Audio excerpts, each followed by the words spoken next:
দেখো, আগের মতো গায়ে সুগন্ধি মাখো না, আর নিজের কাপড় চোপড়ের উপর নজরও দিচ্ছ না। কেমন সব কাপড় পরে ঘুরছো? কোথায় তোমার সেই রেশমি কাপড়? এসবে সময় নষ্ট করি না আম্মা। একজন মানুষকে কখনো সুগন্ধি দিয়ে অথবা পোশাক দিয়ে বিচার করা যায় না, বিচার করতে হয় মন দিয়ে। তোমার যে কি হয়ে গেল বাবা, বুঝতে পারছি না।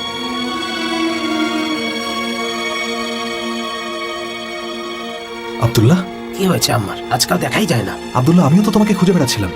শোনো আম্মার, একটা প্রশ্ন ছিল, সত্যি বলবে? মিথ্যা আমি পছন্দ করি না, নিজেও বলি না। কাবার শপথ নিয়ে জিজ্ঞেস করছে, সত্যি সত্যি কি মক্কায় কোনো নবী এসেছেন? তাহলে তুমিও রাব্বিল কাবার শপথ নিয়ে বলো। যদি তোমাকে সত্যিটা বলি তাহলে তুমি গোপন রাখবে? তুমি নিশ্চিন্তে বলো। তুমি একদম সত্যি কথা শুনেছো আব্দুল্লাহ, মক্কায় একজন নবী এসেছেন। কোথায় আছেন তিনি? কিন্তু তার কাছে তোমার কি দরকার? আমি তার সামনে গিয়ে ঈমান আনতে চাই। খুব ভালো সিদ্ধান্ত, খুব ভালো সিদ্ধান্ত নিয়েছো আব্দুল্লাহ। চলো, আমি তোমাকে এখনই নিয়ে যাবো আল্লাহর রাসূলের কাছে। মক্কায় খুব অদ্ভুত একটা বিষয় আমার চোখে পড়েছে আব্বাস। কিসের কথা বলছো যেটা তুমি দেখতে পাচ্ছ আমি পাচ্ছি না? কিছু তো একটা হচ্ছে মক্কায়। কি সেটা? তুমি তো ভালো করেই জানো আব্বাস, কুরাইশ প্রধানেরা সবসময় রাজার মতোই মনে করে নিজেদের। এটা তাদের পুরনো অভ্যাস, কারণ তারা পবিত্র ভূমি আরবের প্রধান। কিন্তু তাদের মধ্যে কারো কারো অভ্যাস বদলে যাচ্ছে কেন? হ্যাঁ, কাদের কথা বলছো তুমি? অনেকের মধ্যে একটা অবাক করা বিষয় কিছুদিন ধরে আমি লক্ষ্য করছি। যেমন সেদিন মুসাব বিন উমাইরকে দেখলাম, সে বিলাল হাবাসিকে জড়িয়ে ধরেছিল। তাদেরকে দেখে মনে হচ্ছিল হঠাৎ করে তাদের দুজনের মধ্যে খুব মিল মোহব্বত হয়ে গেছে।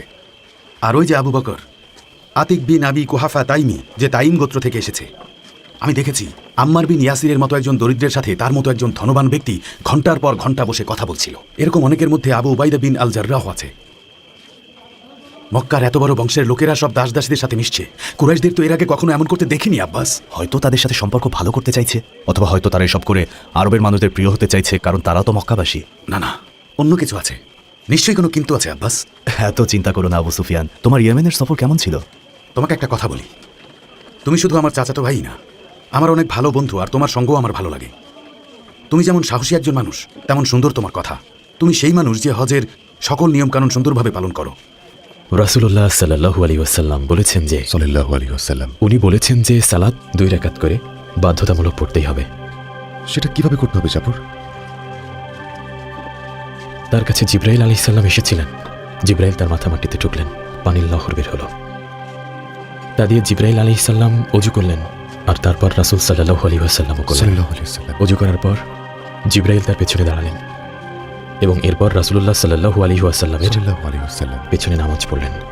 আমরা তো রাসূলুল্লাহরই উম্মত, তিনি যা করবেন আমরাও তাই করব। চলো সালাত আদায় করতে চাই। হ্যাঁ চলো।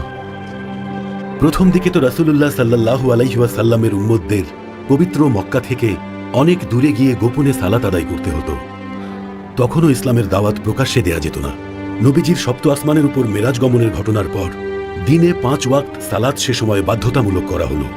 প্রত্যেক সালাতের জন্য নির্দিষ্ট সময় নির্ধারিত ছিল, সূর্যোদয়ের আগে, দুপুরে এবং দুপুরের পর, সূর্যাস্তের পর ও রাতে। এদিকে জিবরাইল আলাইহি ওয়াসাল্লাম তার কাছে কোরআনের বার্তা নিয়ে আসতেই থাকেন। واللوح والقلم البديع نظمت أسامي الرسل فهي صحيفة في اللوح واسم محمد طغرا في اللوح واسم محمد طغرا بك يا ابن عبد الله قامت سمحة بالحق من ملل الهدى غراء وصبغة الفرقان نفحة قدسه والسين من سوراته والراء والسين من سوراته والراء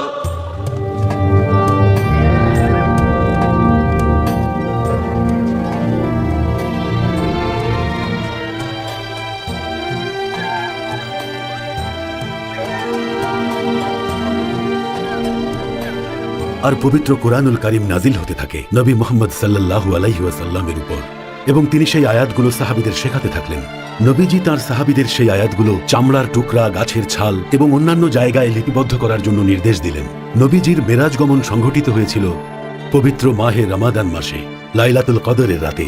মহান আল্লাহ পাক পবিত্র কোরআনুল কারীমে এ সম্পর্কে ইরশাদ করেছেন, রমজান মাসে কোরআন নাজিল করা হয়, এতে রয়েছে হিদায়াতের প্রমাণ। আমি একে অবতীর্ণ করেছি লাইলাতুল কদরে। হে রাসূল, আপনি কি লাইলাতুল কদর সম্বন্ধে জানেন? লাইলাতুল কদর হল 1000 মাস অপেক্ষা শ্রেষ্ঠ। তাদের পালনকর্তার নির্দেশক্রমে প্রত্যেক কাজের জন্য ফেরেশতাগণ এবং রূহ অবতীর্ণ হন। শান্তিময় সেই রাত যা ফজর উদয় পর্যন্ত অব্যাহত থাকে।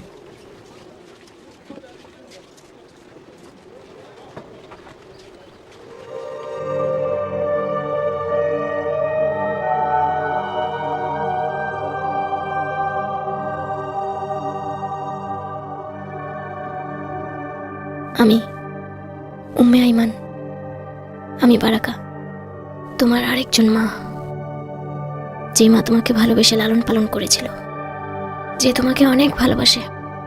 তাই আমি তোমার স্ত্রী খাদিজার সামনে বলছি, আশহাদু আল্লা ইলাহা ইল্লাল্লাহ ওয়া আশহাদু আন্না মুহাম্মাদান রাসূলুল্লাহ।